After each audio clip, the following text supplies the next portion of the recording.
નમસ્કાર, આપ જોઈ રહ્યા છો આજનો એજન્ડા. હું છું આપની સાથે કૃષ્ણા.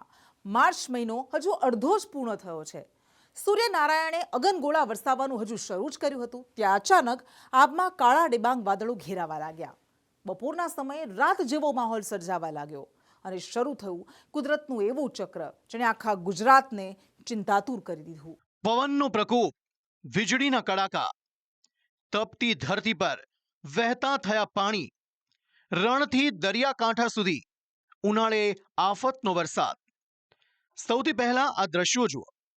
આ છે પાટણના સાંતલપુરનું રણ, જ્યાં આગરિયાઓ પરસેવો પાડીને મીઠું પકવે છે.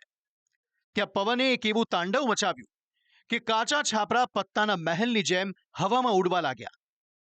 લાખો રૂપિયાની સોલાર પ્લેટો કાગળની જેમ ફંગોળાઈ ગઈ. મીઠાના પાટામાં ધૂળ ભરાઈ ગઈ અને અગરિયાઓની આખી સિઝનની મહેનત પર પાણી ફરી વળ્યું. આ તો બસ આફતના વરસાદનું ટ્રેલર હતું.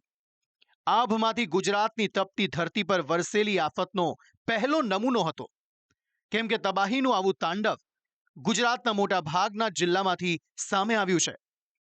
રાજકોટ હોય કે મોરબી, જામનગર હોય કે અમરેલી, સર્વત્ર ચિંતાના વાદળો ઘેરાયા છે.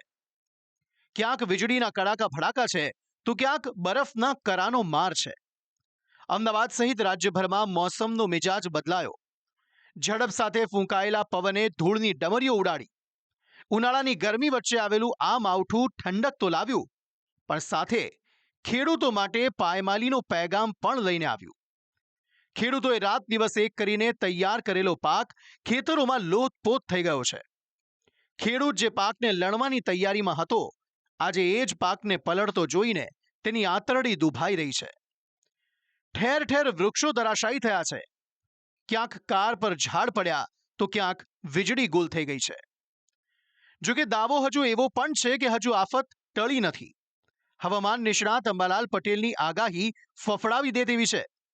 વેસ્ટર્ન ડિસ્ટર્બન્સને કારણે હજી પણ પવનની ગતિ તેજ રહેશે અને આ સિલસિલો માર્ચના અંત સુધી યથાવત રહેવાની દહેશત છે.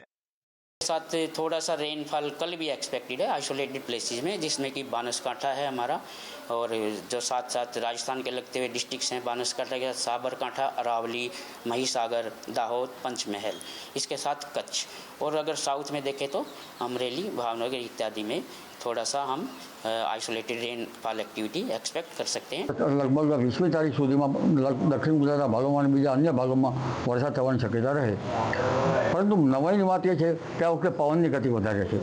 પવનની ગતિ લગભગ મધ્ય ગુજરાતના અમદાવાદ વગેરે ભાગોમાં 32થી 40 કિલોમીટર પર અવરની રહેવાની શક્યતા રહે છે. કચ્છમાં પણ પવનની ગતિ વધુ રહેવાની શક્યતા રહે છે. સૌરાષ્ટ્રના કેટલાક ભાગમાં 55 કિલોમીટરની આસપાસની શક્યતા રહે છે, જે સામાન્ય રીતે દરિયા કિનારામાં ઉનાળામાં રહેતી હોય છે. અને નવાઈની વાત એ છે કે આ વખતે લગભગ અડધો અડધ ભારતમાં વરસાદ થવાની શક્યતા રહે છે. કમોસમી વરસાદે જગતના તાતના હૈયામાં હોળી સળગાવી દીધી. ખેડૂતોના મોઢે આવેલો કોળિયો છીનવાઈ રહ્યો છે. ક્યાંક ઘઉં પલળ્યા તો ક્યાંક પપૈયા અને દાડમના બગીચા ખેદાન મેદાન થયા. ત્યારે સવાલ એ જ છે કે શું કુદરતનો આ મિજાજ શાંત થશે કે પછી આ ઉનાળો ચોમાસાની જેમ જ ખેડૂતોને રડાવતો રહેશે? બ્યુરો રિપોર્ટ, સંદેશ ન્યૂઝ.